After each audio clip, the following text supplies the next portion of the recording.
Thank you very much, all of you, for coming here today. And this is a great pleasure to me to present this book about Ukraine, because Ukraine is something that has engaged me for a long time. I first went there in 1985, and in 1994, when President Kuchma had been elected president, I thought, now is the chance to do something. Because Ukraine had missed out on economic reform so far. So I called George Soros, whom I worked with before, and said, George, if I can be of any assistance to you in Ukraine, I'm happy to go. So 1 week later, George called and said, I have an appointment with President Kuchma next week. Would you like to come along? So off we went, and saw President Kuchma immediately. And George Soros asked if we could assist, and President Kuchma said, I'm ready. And then a few days later, the first IMF team came after Kuchma's election, and we could start working, and in 6 weeks later, the IMF had an agreement with Ukraine, its first agreement. So that was, for me, the best time in Ukraine, but I have continued working hard on. I should thank a number of people to begin with, because I've talked to many of you who are here. I should particularly mention Stephen Pfeiffer, who has carefully read the book, and a few other readers who are not here. Olesya Favorska has worked as my research assistant, and my former research assistant, Ivan Jurek, had to leave early because he became the chief economic advisor of Minister of Finance, Viktor Pinzelik, who unfortunately just resigned. And I would also thank the Ukrainian embassy very much for a lot of positive interaction being represented here by Chargé d'Affaires Viktor Nikichuk. And of course, I would like to thank very much my wife Anna and the children who have allowed me to work hard on the book. And my daughter, 9-year-old daughter Marianna, wanted particularly to tell you that she has helped me with the animation of my PowerPoint presentation, which I now move into. So, what is special about Ukraine? Well, I would put four pieces to you. One is that it's the only democracy according to Freedom House in the former Soviet Union. Secondly, it is lagging behind economically, but it has been catching up very fast. A third point is not so good. It has been particularly hard hit by the financial crisis, and it needs financial support, which Jada here is so well represented. And for the United States, Ukraine is one of the biggest geopolitically loose pieces in the world. The biggest event, of course, in Ukraine was the Orange Revolution. I went there during the latter part of the Orange Revolution, and never has the euphoria been so great in the country.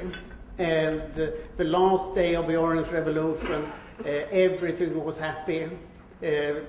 Orchestras were playing on Chrestiatic, the main street. So when I walked there on my own in the crowd, all of a sudden 3 old ladies dragged me up and started dancing in ring with me on the street in Kiev. That's exactly what life is when you feel that everybody is happy around them. And after the Orange Revolution, everybody got more disappointed. But what has stayed is freedom of speech, association, and media, and free and fair elections. And this is, I would like to remind you how Freedom House looks upon Russia and Ukraine.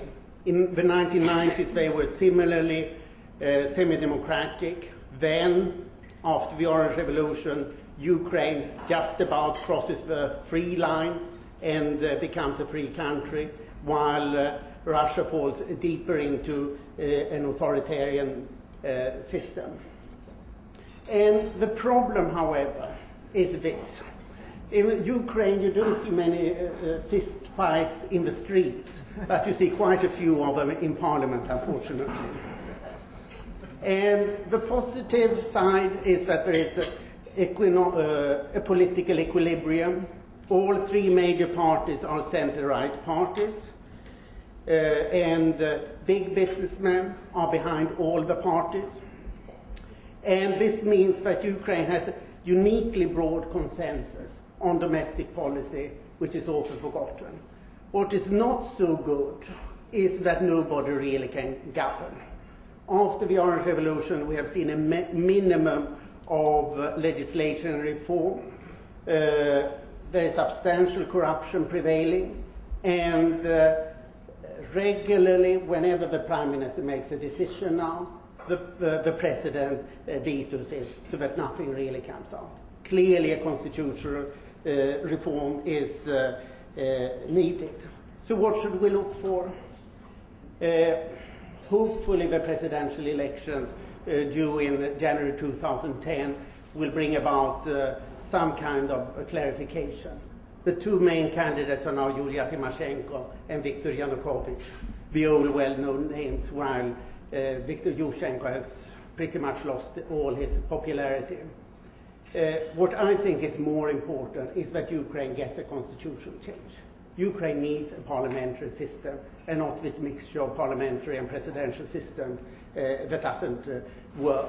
And the worry that we harbor is that there will be social unrest. Second element is that Ukraine has had a market economy created. And remember, this was never a given. Belarus still today doesn't have a market economy. And I traveled around in November '93 in Western Ukraine, and crossing the border by car from Slovakia to Uzhhorod in Transcarpathia, it was like going back into the Soviet Union. It was dark, little electricity, it was cold because heating didn't function, and the shops were virtually empty. It was a world of difference to what would come rather soon afterwards. And the positive point is that a dynamic market economy has been in existence since 2000. And it was done in the same way as virtually everywhere else. A critical mass of market reforms, deregulate in short. Second, privatize. 2/3 of GDP in Ukraine now comes from the private sector, as should be.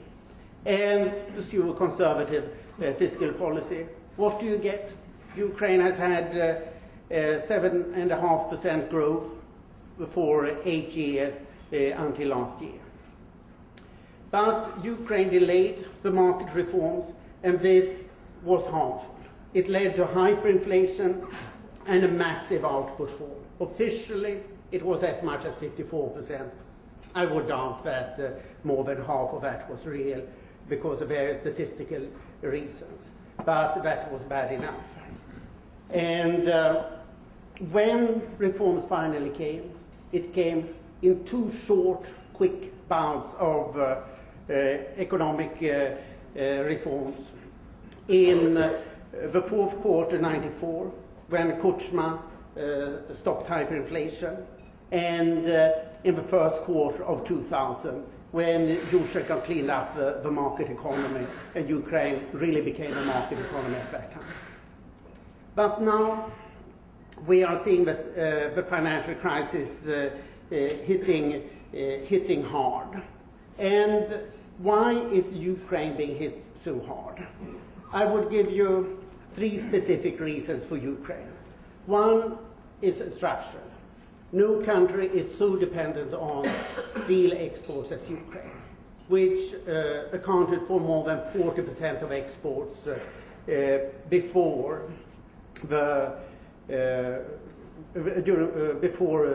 the collapse last summer. And now all of a sudden, 1/4 of Ukraine's exports just disappeared.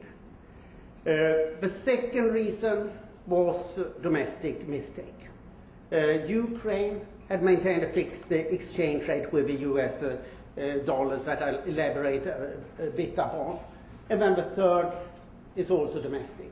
What I've already talked about, messy politics, a constitution that doesn't function, so it seems that nobody can decide until there's really a crisis. And then the fourth reason was general. International finance dried up. But for the first reasons, it dried up more for Ukraine than for others. So, turning to this fixed exchange rate, it had then an effect of lots of money coming into the country. This was monetized, so therefore the money supply increased very much. So, for example, in 2007, the money supply increased by 51%. What do you get then? You get inflation. So inflation peaked at 31% in May 2008. Fortunately, at that time, they abandoned the fixed exchange rate, which made it possible to start bringing down inflation. And another consequence of the fixed exchange rate, also as we are seeing in many other countries in Eastern Europe, an increase in current account deficit. Ukraine, in comparison with others, was not so bad, 6.7% of the GDP, but it was enough to make Ukraine vulnerable. So, what is the solution? An IMF program. When Jada came in with her mission, and I should also mention Yuri Yakusha here, the alternate executive director of Ukraine, who has been a steady fighter on this front since '94, I think, that we've been working together one way or the other, Yuri, and have done a lot to get it right. And I'm completely supportive of what the IMF is doing and is trying to do. So, first of all, I think it's worth emphasizing that within less than 4 weeks, Ukraine and the IMF concluded a standby agreement. And this was substantially financed. The Ukrainian IMF program is essentially only financed by the IMF and then a bit in addition international financial organizations. And the conditionality is straightforward, a more or less balanced budget, abandoning the peg for floating exchange rate, which has happened, and bank restructuring that has moved quite far. So on these points, I'm actually quite positive. But what has the economic outcome been? Not so great, I'm afraid. GDP fell by 20% in January in comparison with January last year. Industrial production plummeted by 34% in January. That's primarily steel and mining that has fallen by half. And the currency, the hryvnia, has been depreciated by about 50% in relation to the dollar. And inflation, that's the good news, has gone down. And this is what it looks like. You can see here in a number of graphs, things are just plummeting. Exchange rate has been adjusted. What is rising is unemployment. This is registered unemployment, so don't look up on the numbers, rather on the drama of the graph. The only positive question then you can ask is, has Ukraine hit an early bottom? Positively, it now has a highly competitive exchange rate. The reserves are pretty large, could hold at $25 billion at the end of this year. Default, I would say, is unlikely. It would only be because of a political standstill, which one can't exclude, but I wouldn't think it's likely. And the industrial production should be close to the bottom. And inflation moderates. The budget deficit remains under control, 1.5% or so. Public debt was minimal at 12% of GDP, in 2007. It increases now, but is still moderate. And the international reserves are falling, but seem quite sufficient. So what should we look for? Will the budget discipline hold? Will Ukraine get more international financing? What we are arguing is that Ukraine needs $5 billion more of international financing this year, and again, it's very dangerous for social unrest. Finally, over to foreign policy. And my point here is that Ukraine has little choice but to turn to the West, simply because Russia doesn't really try to be attractive. Let me start with a threat. And this, I gave you 3 quotes by then President Vladimir Putin at, of all places, the NATO summit in Bucharest in April last year. I read it slowly to you. Crimea was simply given to Ukraine by a CPSU Politburo's decision, which was not even supported with appropriate government procedures that are normally applicable to territory transfers. Another quote. Ukraine, in its current form, came to be in Soviet-era days. From Russia, the country obtained vast territories in what is now eastern and southern Ukraine. And then finally, if the NATO issue is added there, along with other problems, this may bring into question Ukraine's existence as a sovereign state.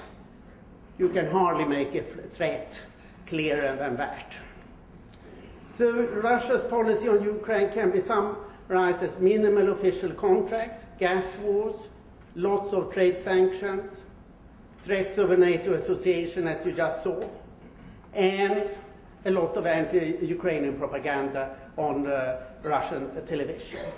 So this is frankly entirely hostile, even if there is some discussion about Russia now providing financing to Ukraine. I don't think that it will come through. So what can Russia do? Fortunately, not too much. War is out of question. Gas and trade wars do little good. Passports are allegedly distributed, but that's unlikely to work.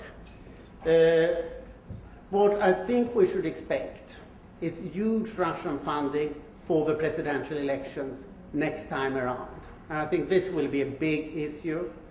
And another question is domestic destabilization, which is an attractive option that can be done in so many different ways. But I would also say that Ukraine is not without defense here. And let me just give you a few pictures of the first defense line as it looked in Moscow on the 17th of January this year. Here you see the 2 serious negotiators appropriately dressed in black before the battle. This is 9 o'clock in the evening, Saturday night. And you can look up on the stern faces.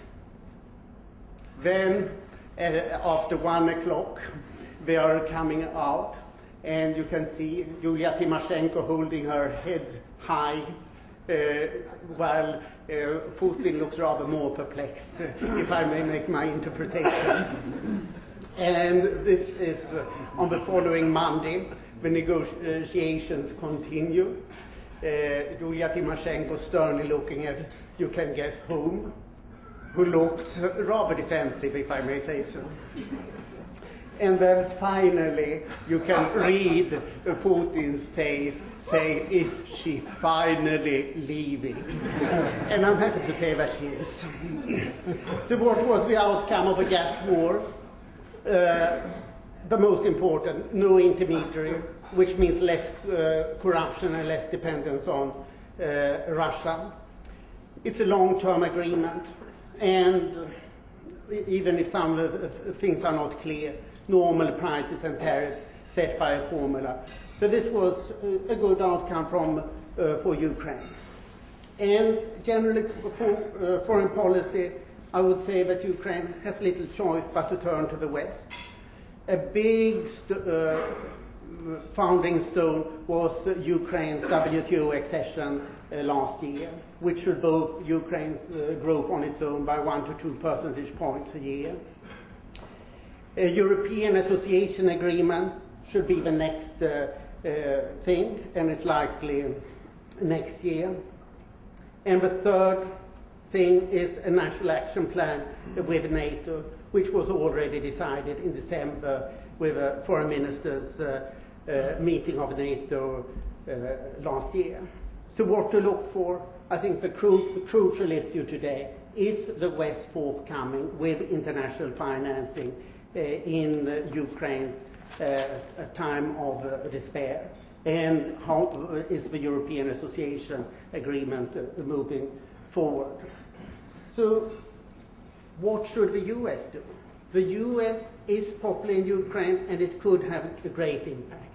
It's the US, through a number of agreements, that is guaranteeing Ukraine's security. In particular, the denuclearization agreement from 1994. It could also provide bilateral financing, and I think that's what's important today. And it could offer a free trade agreement. Why not offer 1,000 scholarships a year for Ukrainian students? Last year, when it was overheated, this was a big problem. A Biden-Timoshenko commission. There was a Gore-Kuchma commission, which did a lot of good in the late 1990s. Ukraine needs more US policy attention than it has today. And then the US can re-engage in Ukrainian reforms to get more of a legislation done, and in particular to reform the energy sector. The political prospects, I think, are pretty good. Democracy will be tested during the financial crisis, but I think it will hold. The constitutional crisis, it was really serious, and it needs to be solved. My strong recommendation is the European parliamentary system, rather than the current mix. And a positive effect of the financial crisis is that political financing is drying up. And this means that the politicians need not only to appeal to a few very rich, but to a broader population, as should be the case in a normal democracy. The economic prospects, my view is that Ukraine is likely to weather the financial crisis.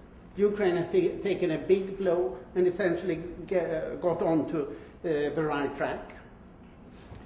Many economic and social reforms are needed, and corruption must be controlled. It's not worse in Ukraine than in the rest of the region, but that's bad enough.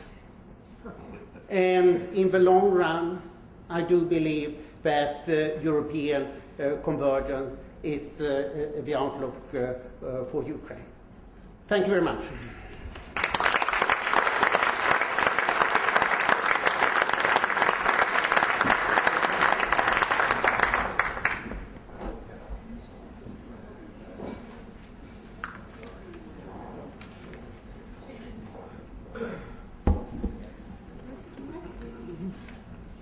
Well, Anders, first, let me congratulate you on a really excellent book. I mean, it fills a niche that's out there, and that for the first time we now have a history that covers Ukraine from the collapse of the Soviet Union up until really today. And that's, there's an empty spot there. I think it's now been filled, and it's been filled very well in terms of explaining what's happened in Ukraine, why some things work, why some things haven't worked.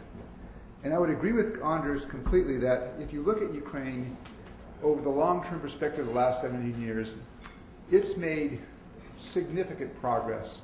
I mean, it is truly the only full democracy in the post-Soviet space, and that's a real achievement. And it has made enormous progress in putting in place the institutions of a market democracy, and Ukraine saw the fruits of that between 2000 and 2007 with very high and sustained growth rates. But as we see today, there are some problems. And as I was thinking about what I would talk about today, and I was looking through Andres' book, and I was thinking about my time in Kyiv between the beginning of 1998 and the end of 2000, and then I looked at some of the things that are happening in Kyiv today, some of the problems between the president and the prime minister, dealings with the IMF and such. I thought, I have seen this movie before. And I went back and I took a look at some of my notes from my time in Kyiv, and there are a number of things that are happening now that really have antecedents 10 years ago. And I'll give you a couple of examples. First, the relationship between the president and the prime minister.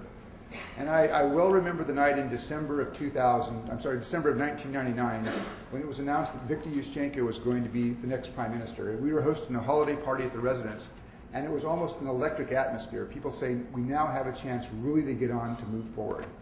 And at least the hope in the embassy at the time was that you have Viktor Yushchenko to provide the reforms, and Leonid Kuchma provides the political support to push those reforms through. At a time when you were dealing with a Rada that was not necessarily pro-Yushchenko, but was more pro-Kuchma. And so there was a hope that here's a chance to get on with an opportunities to move past some of the failures, to move on reform of the past 4 or 5 years and really go forward. And what we saw was there was, as Andres said, in that first 3 or 4 months of 2000, a huge burst of reform, and then it began to become more difficult. The oligarchs, who, as Andres points out, were initially for Yushchenko because of the economic circumstances, began to assert a more independent position. And we began to see support from the presidential secretariat and from President Kuchma begin to diminish.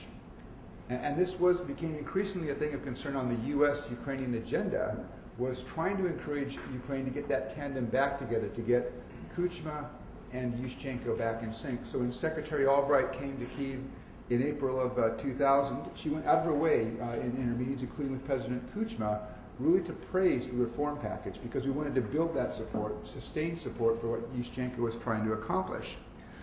Unfortunately, though, over the succeeding months, things got more and more difficult.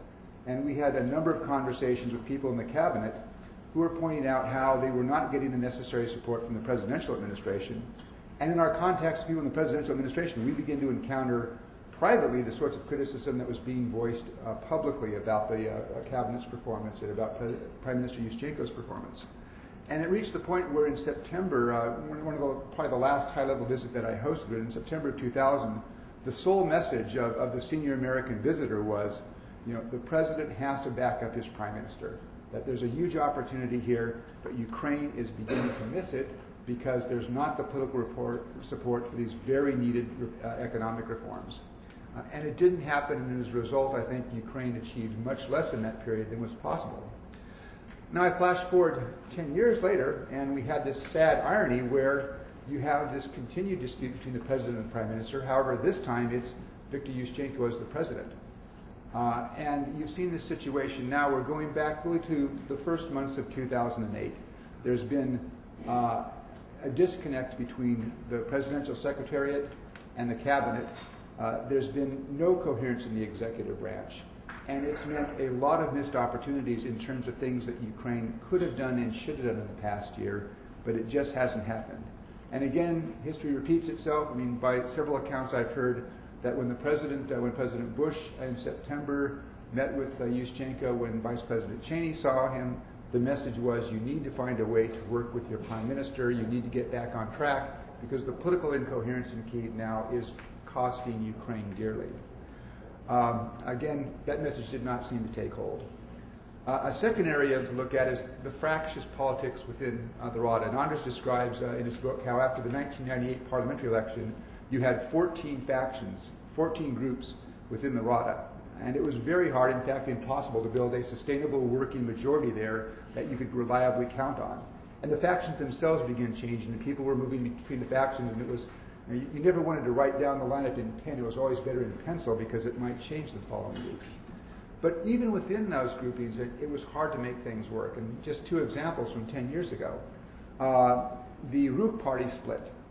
And we talked to Gennady Udovenko, who was head of one arm of RUK, and Yuri Kostenko, who was the head of the other. And when you talk to these guys, and Andy, you recall this, I'm sure, they agreed in terms of policy questions on 90 to 95% of the questions. I mean, the party platforms were almost identical, but they couldn't bridge that last 5% of difference to come together in a way that would have made a united RUK a much stronger player.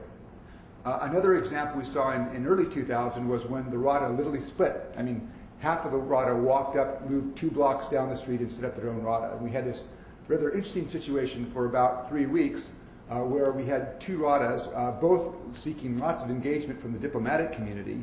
And of course, where you went was going to be a signal of one sort or the other, so you had to be very careful about how you engage with these folks. Again, 10 years later, fortunately the Rada today only has 5 parties, so it's more comprehensible. But if you look at its performance since the last election in September of 2000, again, the divisive politics have meant for no workable majority, no sustainable majority.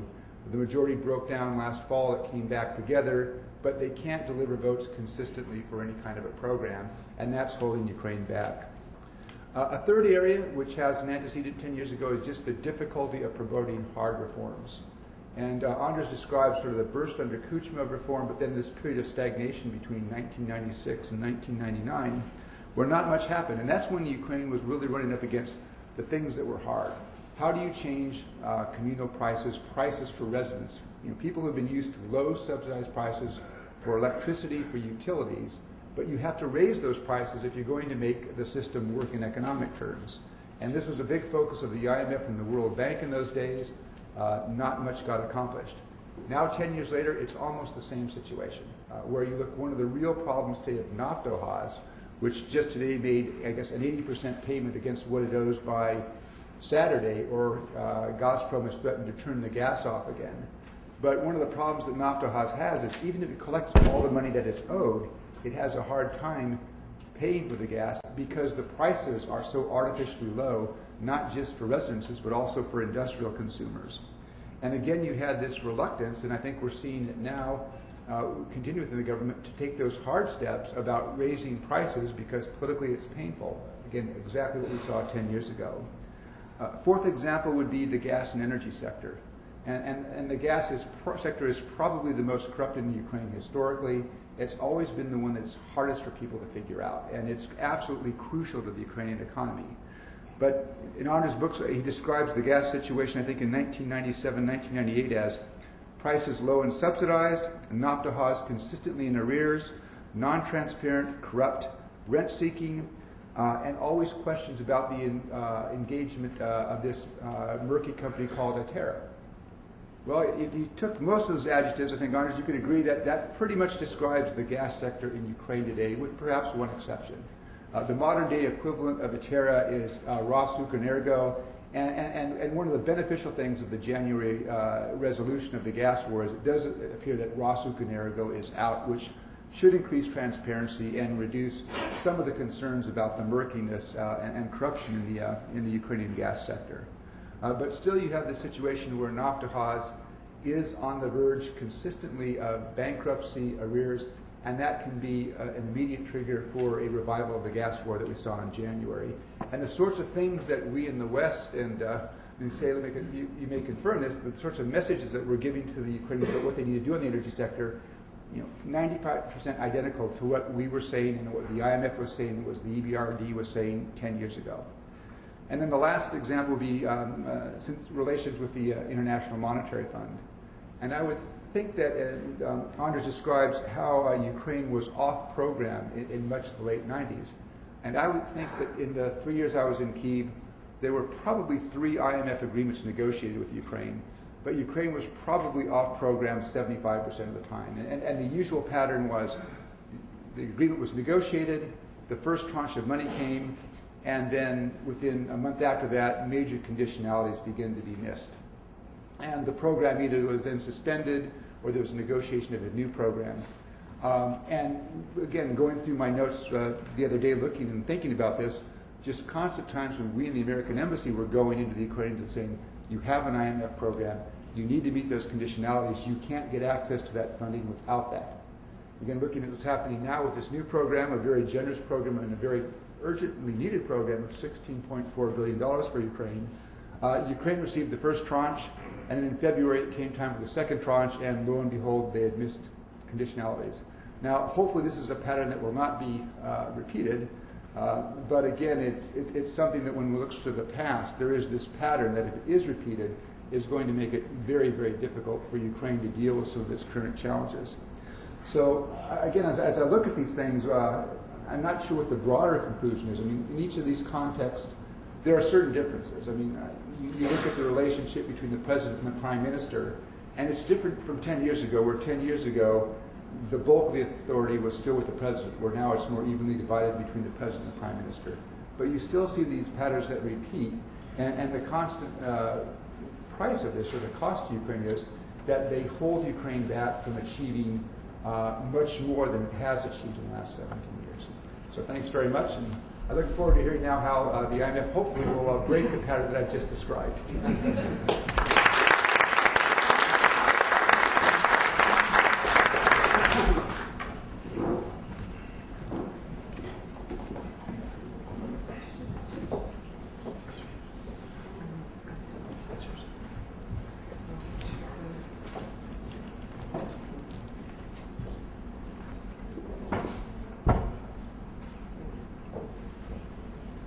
Good afternoon. It's a pleasure to be here. My name is Jada. I had missions to Ukraine, and after these excellent two presentations, I think there is not that much for me to say, but I think we would like to give you a sense of our perceptions and our views on how things going in Ukraine. In a crisis, usually there are three factors. One is how exposed you are. Two is what shocks are hitting you, and therefore exacerbating these vulnerabilities or exposures you have. And the third factor is how you manage the crisis, because at the end of the day, the cost of the crisis will depend on how those three factors come together. There are countries which are very exposed with a very little shock, will go into crisis, but will be managed quickly, therefore the cost will be lower. On the other hand, you can also have countries with very large shocks, and they can not do well in terms of crisis management, again, ending up in very costly crisis. So what I would like to do in this presentation is walk you through how we see the exposures that existed, what has been the response, and what we should be looking forward. In terms of what was happening in Ukraine in the early part of 2000s, this is not so different from some of the countries in the region, where you did see a very rapid growth in GDP, you did see a large increase in domestic demand, and in the case of Ukraine, also decline in net exports, meaning import growth was very sharp. Now, what happened in Ukraine at the same time was that the wages and pensions were increased very sharply during this period. These were mainly political decisions, and mind you, these are starting from a very low base, but at the same time it also means you are exposed, because you are basically financing the increase in wages and pensions with this growth in terms of what we see here flows from outside. Major increase in capital and financial account of Ukraine, build up in gross international reserves. This is not so different from the rest of the region, where you did rapid credit growth, where you saw rapid credit growth and major increase in exposure to the countries in the region. What that meant, as was discussed a little earlier, is that the import growth accelerated very sharply, cars, consumer goods, and so on, and current account balance deteriorated, which led to the appreciation of the real exchange rate. All that increases the vulnerabilities in a country. If you look at capital inflows, especially in terms of credit growth, you see very sharp increase both in terms of households and corporates. You saw 70 to 100% credit growth in Ukraine in the last 4 or 5 years, and it was one of the countries with the highest real credit growth in the region during this period. What happened then? The country was hit by very large external shocks, and as was mentioned earlier, one particular one is the sudden stop in capital inflows. All of a sudden, what we see in the world with the global financial crisis and deleveraging is the country is getting much less investment coming in, both in terms of portfolio investment and foreign direct investment. It also faced a very large terms of trade shock, which is 40% of exports is steel, and you saw a 60% decline in the price of steel. At the same time, oil prices, which used to be subsidized, are no longer subsidized by Russia. So it's major terms of trade shock. So what was the strategy to address the challenges? The authorities talked with us in October. There was very intense discussions.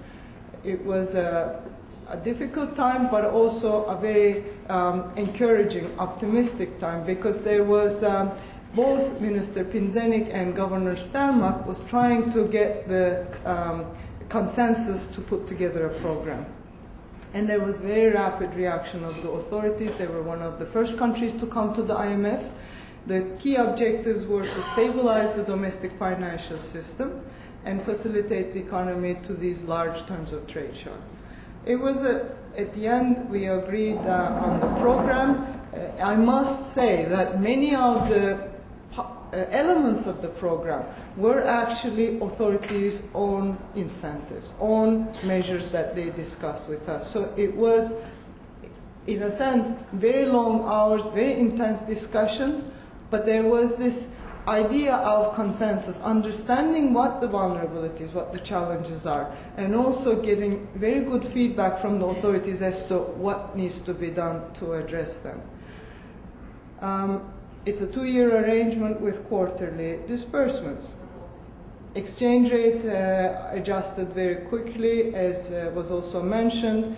At the same time, in October, there was a run on the 5th largest bank, which then led to some runs on other banks. So there was a very large amount of deposit withdrawals from the system. And that led to the central bank coming in with very large amount of liquidity finance, which thought that perhaps the deposits withdrawals were temporary. There are structural problems that needs to be addressed, and these include 2 major issues. One is, as was discussed just now, this Naftogaz, where the prices paid by the industry is close to the imported gas price, whereas the ones that are paid by households and communals or utility companies are much lower than the market price, which means that the company keeps running losses. And therefore, it has to rely on subsidies from the government budget.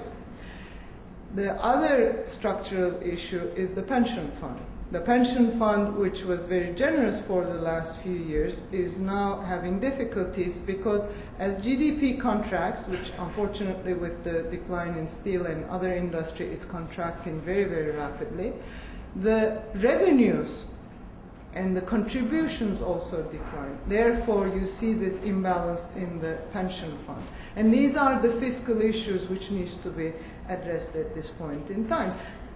When in October these discussions were going through, these 2 issues were not as big issues because it was clear that Russia the subsidy on gas prices would be phased out, but it wasn't clear that it was going to be phased out in January. It was also clear that there were issues related to the pensions and the generous pensions, but I don't think any of us expected the GDP to contract so sharply and so fast. I don't think anyone expected November, December numbers to be so bad.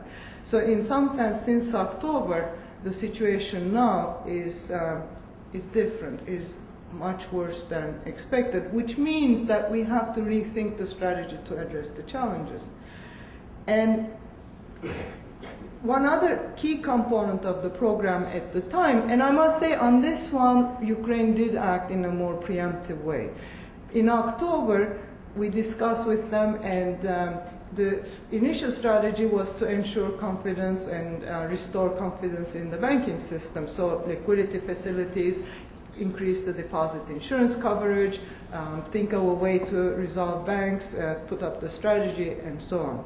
But also to think through a comprehensive bank resolution strategy, a bank recapitalization strategy. And the governor at the time, Governor Stanmak, governor now as well, at the time we had a lot of discussions with the central bank and ended up with a very good strategy which the central bank should be commended for implementing this particular strategy. Basically what they did is they commissioned a system which is very elaborate. It has been used in other countries. It has been used in Thailand. It has been used in Mexico. It has been used in my own country, which had a diagnostic component.